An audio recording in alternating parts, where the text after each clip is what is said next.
Hamilton crosses the line to win the Formula One title of 2020. Lewis Hamilton reaches the summit and becomes a 7-time world champion. Get in there, Lewis. What a way to do it, mate. What a way to win your 7th world title.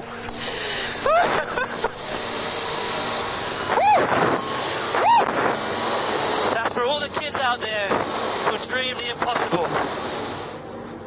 A supreme Formula One driver making history at the wheel of a supreme Formula One car. On page after page of the sport's record books, their names are together forever. Lewis Hamilton in harmony with the mighty Mercedes. Hamilton wins the Hungarian Grand Prix. It's a first win for Mercedes. Get in there, Lewis. Get in there. That's P1, man. Mercedes can now call themselves Constructors' Champions. History in the making. It's Lewis Hamilton, champion of the world in 2014. Woohoo! World champion! Oh my God! I can't believe it! Woo! Here at Silverstone, the crowds are going crazy. Lewis Hamilton wins the British Grand Prix. Get in there, Lewis! Thank you so much, guys. From their first win together in 2013 to their last in 2024, theirs has been the most successful driver-team partnership in Formula One history. And now they've said their farewells. We dreamed alone, but together we believed. What started out as a leap of faith turned into a journey into the history books. Yeah, I love you guys. I really, really do. We love you too, and you're always going to be part of that family. And if we can't win, you should win. Hello everyone and welcome to this week's F1 Beyond the Grid. I'm Tom Clarkson and I'm coming to you from the Yas Marina circuit where Lewis Hamilton has just driven his 246th and final Grand Prix for Mercedes. And this week's show is a celebration of all things Mercedes and Lewis. You're going to hear from team principal Toto Wolff in just a minute, but let's start by getting the thoughts of Trackside Engineering Director Andrew Shovlin, who's going to tell us all about what makes Lewis so special behind the wheel. Shov, good to see you. How do you look back on your years working with Lewis Hamilton? We've had a lot of fun and we've had a lot of success, and you know the last few years have been more challenging than we would have liked, but you know, Formula One is just a series of problems, and you've got to work as engineers with the drivers to try and overcome those, trying to solve problems with the car, and that's what we've enjoyed doing. And you know, over time, you even look back at the difficult years as being good fun. But you know, for me, I found it a great privilege to have this chapter with Lewis as part of my career. What is his most outstanding quality as a racing driver? You know, if you're looking at multi-world champions, or you know, in Lewis's case, the best of the best, it's difficult to just pick one thing and say that's what they've got that no one else has. It's just all the qualities in spades. But with Lewis, if you were to pick anything, his sort of commitment to winning, that you know, for him, losing a race is just this abhorrent feeling that he will do any amount of work to try and avoid. That is certainly unique, and then also just, you know, speed, driving skill, in particular his racecraft. You know, his ability to find ways to overtake, to get through, to look after tyres. But to win championships, you've got to be able to drive different balance, different conditions, different circuits, and he got to a point where he doesn't have weak circuits and he didn't have weak points. You've had a lot of great champions in this team, and actually the year before Lewis joined, you were working with Michael Schumacher. How different are those two guys? Very different in terms of personality, different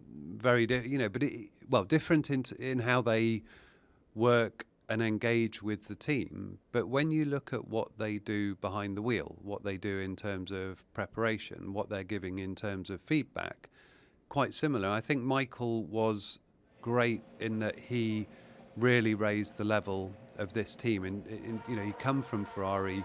They've been such a dominant force over the previous decade, and we had to work harder when we got him within our team. A lot of that continued with Lewis, but you had this driver where if you gave him the right information, if you put the car in the right place, he'd just stick it on pole for you. And it was great that we could sort of continue that method of working with engineers and drivers. I mean, Lewis was a one-time world champion when he joined. Was he still a little bit of a rough diamond back then, when you compare the Lewis of today with the Lewis of 2013? In the sense that every year he was with this team, he would go away for the winter. He had a great awareness of where he could improve himself, and he would come back in January as a stronger driver. So you'd say, you know, he was the most rounded driver that he could have ever been in year one? Well, probably not, because over the years he was just getting better and better, and that was one of the things that allowed Lewis to win so many championships, was that when he won another, it wasn't like he took his foot off the gas and went and enjoyed himself over the winter. There would be such a focus on where can I find the next step, and for him it all comes from this fear of being overtaken, fear of losing, that he just wanted to make sure that he would come back a stronger, more rounded, more effective, more unbeatable driver the next year. How technical is Lewis? And I've heard him speak about some scraps that he's had with you over the years, technical disagreements. Is that true? We've definitely had technical disagreements. I would not describe them as scraps, because it's just, you know, we talk as engineers, he talks as a driver. There's a bit of a gap between that, and those disagreements, most of it's been a lot of fun, just discussing what we want to do with the car, and his view of it, my view of it. We've won 84 races together, so clearly something has worked well within that dynamic within the team. But the main thing with Lewis is his feel for what the car is doing is quite incredible. He picks up on the smallest nuances. When you're running a car in winter testing, he's been invaluable in some years in helping us find what we need to do to unlock the performance that's clearly been in it, because we had some tough winter testings and then went on to dominate the early part of the season just by managing to get the car in the right place. So he doesn't try and be an engineer, but that's not his job. But where he is brilliant is describing to us what the car is doing and what he needs from it to be able to go faster. And is he someone who can drive anything quickly? Drive around problems? I mean, the best drivers, world champions, are able to do that, because the reason that you win across a 24 race season is that the car's not always perfect and the conditions don't always suit the car. We would still look back on the last 3 years and say we have failed to give Lewis a car that is fast enough and a car that meets what he needs to really get the most out of himself. You only need to look at Las Vegas to see he's not slow. When the car's in the right place and the car's working, he's as fast as anyone. In Vegas, he was the fastest. So, for us, it's just a case of making sure he's got the right car and he will deliver. But he can certainly work over a range of conditions. And when you get mixed conditions, he's always there. Is he an emotional driver? I mean, do you get the best out of Lewis Hamilton when his back's against the wall? He's not an emotional driver in that he lets his emotions impact his driving in a negative way. There are drivers out there that when things aren't going their way or they get under pressure, you can see it causing mistakes, causing them to go slower. So certainly that's not the case, but he is an emotive person. He is someone who will express his feelings. I think that makes him who he is, and no doubt that has been part of why he's so successful.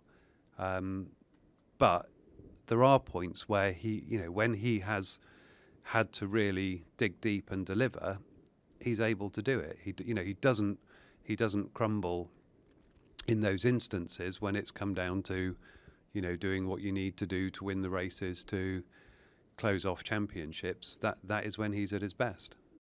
This episode is sponsored by Vanta. Whether you're starting or scaling your company's security program, demonstrating top-notch security practices and establishing trust is more important than ever. And that's where Vanta steps in. Vanta automates compliance for global frameworks like ISO 27001, SOC 2, and the latest European frameworks like the EU AI Act, DORA, and NIS 2. Saving you time and money, but most importantly, helping you build trust with your customers. It's no wonder that more than 8,000 global companies like Synthesia, Flow Health, and Cora use Vanta to manage risk and prove security in real time. Our audience gets a special offer of $1,000 off Vanta at vanta.com/grid. That's VANTA.com/grid for $1,000 off.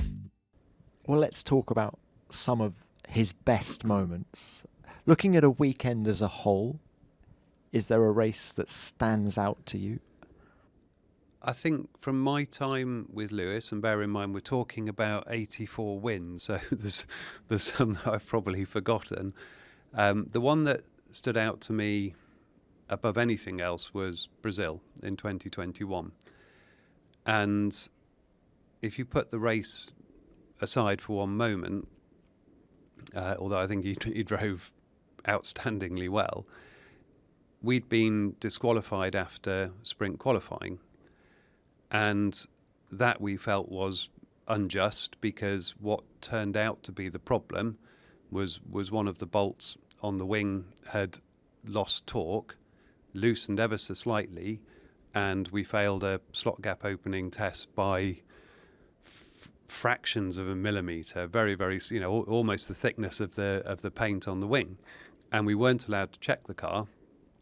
But when we were allowed to check it after the event, it turned out that was all that had happened. So we weren't happy with that. But then you were about to go into a sprint race, and if we had appealed that decision, then we would be racing under appeal, and we had a championship that was in the balance. And if you subsequently lost that appeal, then you lose all those points. So we decided at that point to just accept that we probably weren't going to win it. The car was going to be at the back, and we'd had a conversation with Lewis when he was saying, "Well, what can we do? Can we appeal it? Can we stop it?" He obviously qualified brilliantly, and we said, "Look, the best thing is we just go to the back. It's like there's no other option."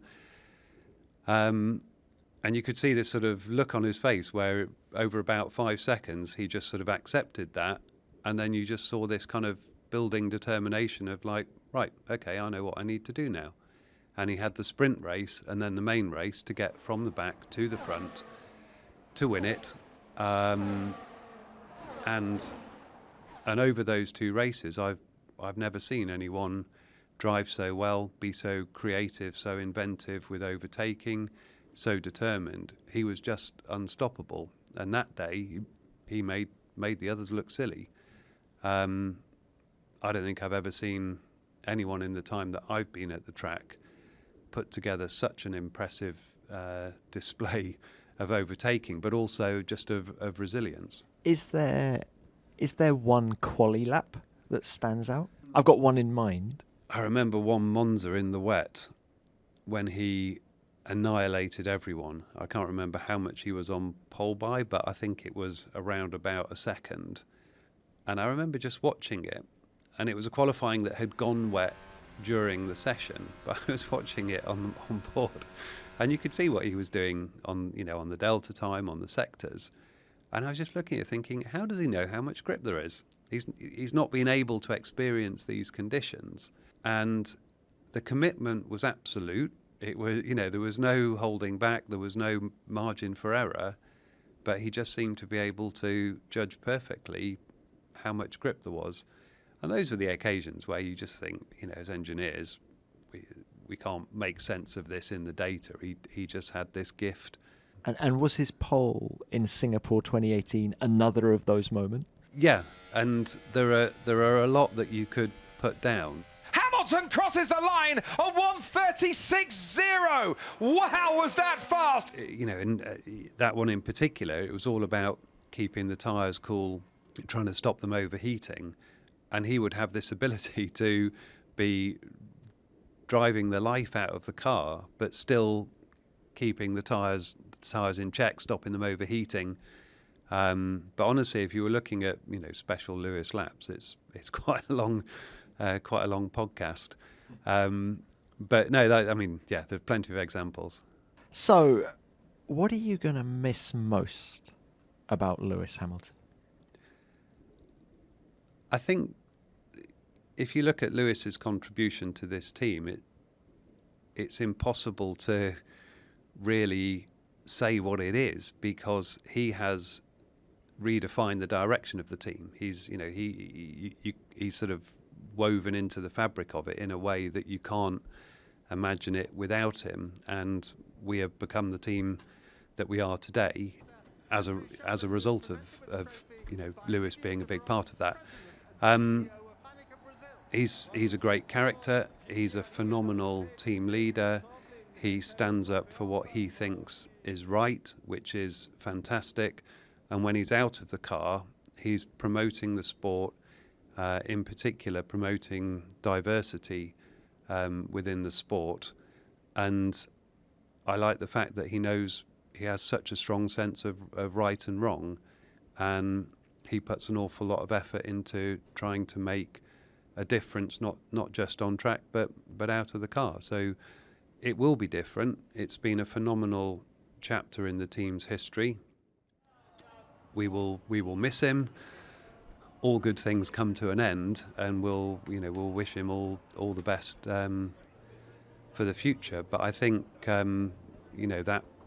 that leadership, that sense of identity in the team is the thing that we are definitely going to miss. And final one, is there one anecdote that best describes your time working with Lewis? I think the one that sums him up as the driver and the competitor that he is was coming into the last 4 races in 2021. I got invited to a WhatsApp group that was just called We Will Do This. And Lewis had put a few people in it, and we had to win the next 4 races. And when I saw it, he was the one who created the group. I got this sense of, we will do it, because if he believes he's going to do it, we're there to support him. He's got this sort of sense of belief that's so strong it could almost make things happen. And the turnaround at that point, the dedication, the commitment, the level of detail he was going into to make sure we could go and win 4 races on the bounce was incredible. And we all know what happened in the final laps of Abu Dhabi, and it's difficult to take any satisfaction from the way that year concluded, other than we did what we needed to. We achieved those targets that we had to achieve. We put the car where we needed it. It was as quick as it needed to be. Events out of our control meant that didn't happen. But it's that kind of thing where he is unique. That's why he's the best of the best. Shov, thank you for those thoughts, and I really love the WhatsApp story. It just shows what a leader and how Lewis always stepped up at the big moments, didn't it? Well, let's hear from team principal Toto Wolff now, who's going to tell us how his relationship with Lewis has evolved over the last 12 years. Toto, you've known about Lewis leaving for many months. The moment is now upon us. How does that feel? For all the year, we obviously, like you say, we knew that it's going to happen, but we were professional about trying to execute the year as good as possible from race to race, and you can kind of feel that this was coming close, but it wasn't predominant. And obviously now, towards the end of the season, you realize that it's really happening. Is it an emotional time for you? I mean, clearly, the Sunday afternoon in Abu Dhabi is hugely emotional. You know, this is, you kind of compartmentalize before that, but then it's the last race, it's the last qualifying, it's the last race, it's the last lap, and the last, let's say, professional relationship. Is this the end, full stop, of Lewis Hamilton and Mercedes, or could you envisage a time in the years to come where you get back together? There is no such thing in an end to the relationship that Mercedes has with Lewis, neither what we as a team have, nor I and Susie personally. On the contrary, I think Lewis has decided to do something else for the last part of his career, which I understand, or I can understand. But he's always going to be part of that family and always welcome in the family. And one day, maybe when the driving ends, there's going to be plenty of adventures we're going to embark on. Let's look at the bigger picture now and think of the 12 years as a whole. How's your relationship with Lewis evolved in that time? It was very nice because we were basically thrown into this project in 2013. Both of us knew. And generally we started to, like each other, respect each other. And then after 2016, when we really had time to discuss the year and obviously the outcome, this is the moment where we kind of grew really close together. But like in any relationship, even with your brother, or your father, your friend, there's bumps in the road when you disagree on because you have different perceptions or perspectives, but we always overcome that. We always talk, like it's in a really good relationship. There's nothing you drag on that you do not tackle, and that's what we have done. And the last few years, I mean, some of my best moments on track and off track were with Lewis. You talk about that meeting after 2016 when Nico Rosberg won the championship, and that was the meeting in your kitchen in Oxford, is it? Yeah, exactly. I mean, the end of the year was really not good.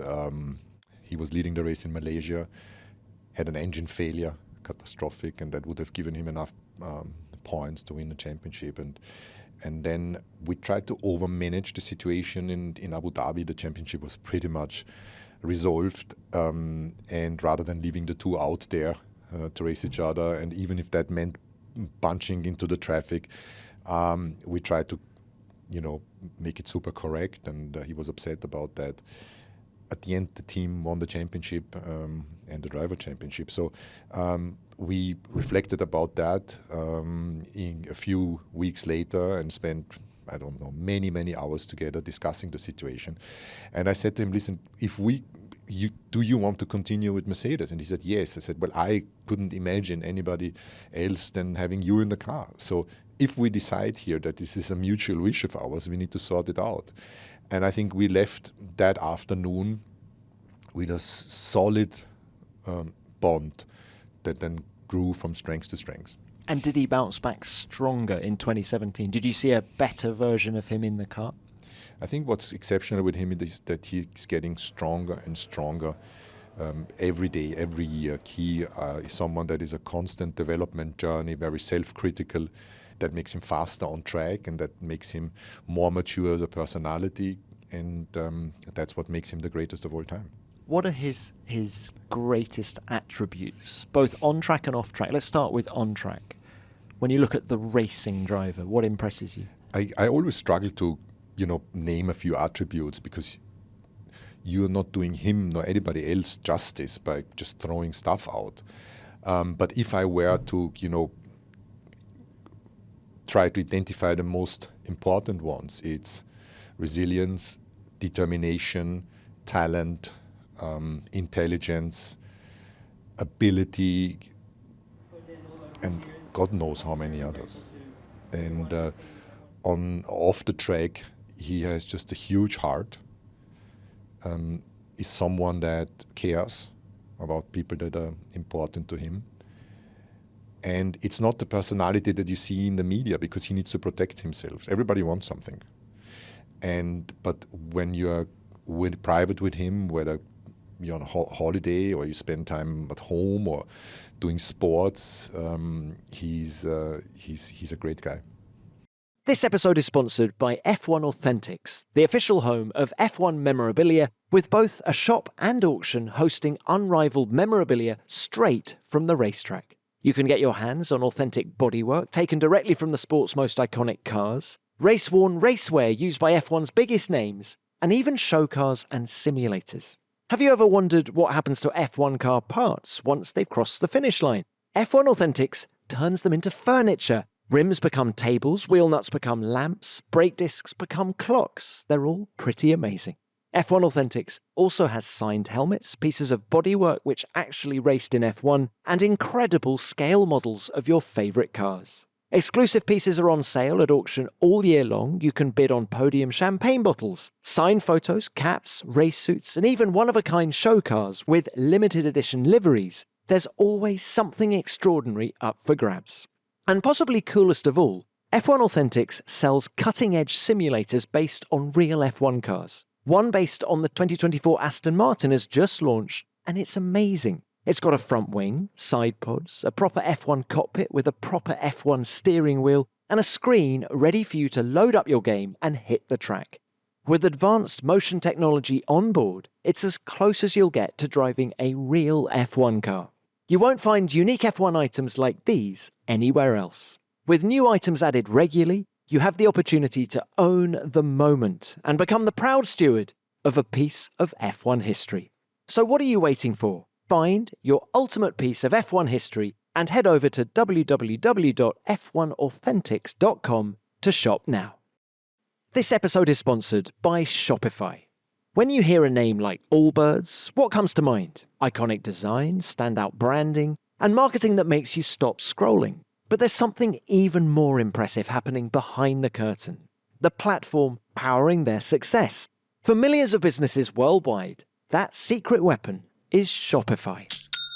Nobody does selling better than Shopify. It's the home of the #1 checkout experience on the planet, making every sale smoother, faster, and easier for both the business and the buyer. And here's the not-so-secret secret. ShopPay helps boost conversions by up to 50%. That's not just fewer abandoned carts. That's turning maybe later into buy now faster than ever.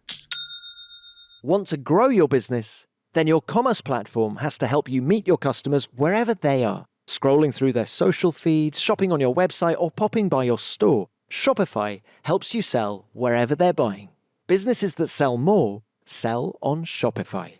Upgrade your business and get the same checkout Allbirds uses. Sign up for your $1 per month trial period at shopify.com/beyondthegrid, all lowercase. Go to shopify.com/beyondthegrid to upgrade your selling today. Shopify.com/beyondthegrid. When you look at the data on track, is there a moment, is there a lap that stands out where you go, how did he do that? Qualifying Singapore 2018. And why I remember that is that we finished our relationship with Boss and gave him the opportunity to bring Tommy Hilfiger to the team. So we did that, and then he started his own fashion collection, his capsule collection with Tommy, and that was the week leading into the Singapore Grand Prix. And he was traveling basically non-stop. He was in Shanghai for his first catwalk, and then I think he went via the States back to Singapore. And lots of you guys said, well, how can you tolerate that? How can you allow it? A racing driver should be properly prepared. And Nicky was somebody that put people in boxes, and he said, I'm not sure you're doing the right thing here.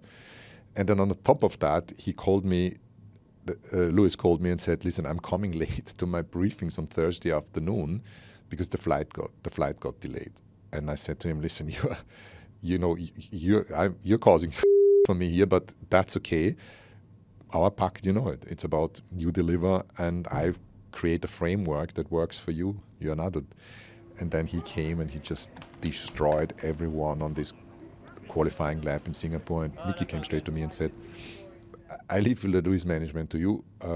I don't understand, and everybody else never mentioned again about Lewis doing his what others perceived as extravagancies, and I perceived as his free space. How important was Nicky? You talk about Nicky. How important was he in your relationship with Lewis? Was it a triumvirate at the time?